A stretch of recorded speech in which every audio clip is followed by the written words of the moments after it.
What I do is I find the trachea, which is easy to find because it's ridgy and it's right there in the front.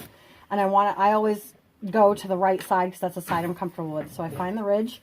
I go to the right side, which is where I'm going to find the jugular, is to the side of the trachea.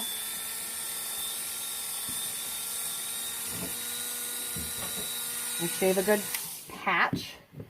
Then I put some pressure on the area. Find the trachea again. Put some pressure on the area and feel around for the jugular. The jugular feels very squishy, and you can feel it. There it is, right there. Some of them really pop, some of them don't, but you can feel how squishy it is compared to the rest of the area. So you just look for that bounce and that nice squishiness, which is right there. I'm going to remember that spot.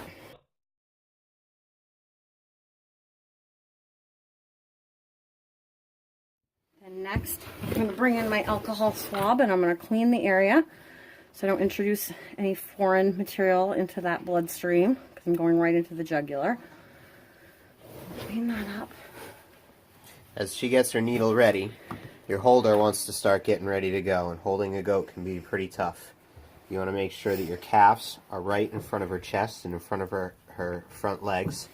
You want to make sure her neck runs right up in between your legs and across, and kind of in between your knees, and her head will settle right on your thighs, where you can use both hands to lock it against your thighs and your chest. And we've got her in a corner so that Put her her back rear end in a won't corner scoot. and lean back into the goat so that she presses into the corner. Try not to put too much pressure on the goat until right before she's ready with the needle. And so once again, I'm going to make sure that I've got a good spot in the jugular. I'm just going to feel around a little, make sure I'm confident with where that is. All right, because now she's starting to struggle a little bit, and I just want to make sure that this is a one-shot deal. And so I'm going to go in with my needle. And see, she's going to start to struggle a little bit. That's fine. We'll just both readjust what we're doing. It's all right. I'm going to go in, get that flash of blood. We're going to pull back. Now she's struggling, and I'm trying to move with her with the needle so I don't jab her. You can see she's fighting, and I've lost it. So I'm just going to go out. I'm going to stop what I'm doing, and I'm going to reapproach her and see if I can finish. Communication from the holder is important. If you're losing your grip on the goat, the person with the needle needs to know. All right. You need to know right away. And we've got enough for a sample. It's not quite 3 mils. It's 2 mils, but that'll be enough for pregnancy testing and disease testing. They say 3 mils, but you can get away with 2. And where she's fighting, we don't want to stress her out anymore, and that's good enough. So we're going to make sure she's not bleeding. She's good. We've got our cotton swab and our alcohol, and we just rub that down again. Good girl. And then we take our blood to our red top vacuum sealed tube. Put that in there. And we don't have a full 3 mils, but it's a good 2 mils, so that's going to be a good enough sample to do what we want.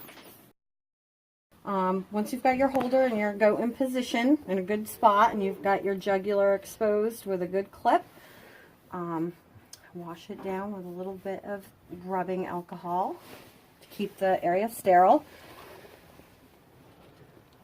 And we're going to take our 3 mil syringe with a 20 gauge needle on it. We're going to make sure that we can find that jugular. Feel around a little bit, make sure I've got a good feel for it.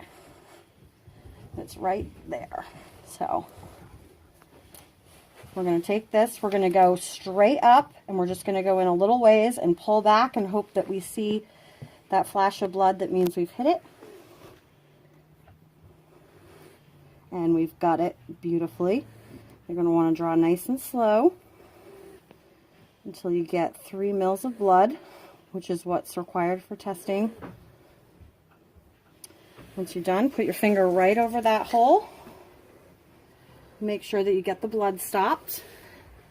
Then you want to clean that off with your cotton and your alcohol. Make sure you're not seeing any blood ooze. Great, perfect.